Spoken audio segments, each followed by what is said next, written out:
Hey everybody, Tactical here, and today I'm going to be talking about the 5 things that I really like about the Apple Watch SE. So the first feature that I really like is the workout feature. You can open it up and you can go for an outdoor walk and it'll start counting down, and it'll keep track of how long you've been doing it, how many active calories you've burned, and what your heart rate is and your beats per minute. It'll also tell you the elevation as well. Another great feature I like here is this nice digital crown here. You can scroll a lot more easily with it, and you can press and hold it to talk to Siri.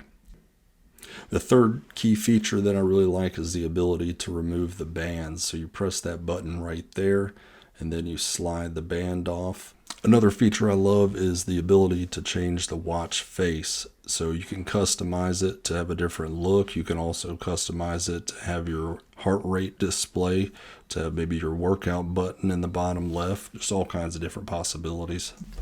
The last feature I wanted to tell you about was the flashlight setting. You pull it up by going to the control center, and then you click on the flashlight button, and it gives you the option to have a strobe or a solid red color or a solid white color.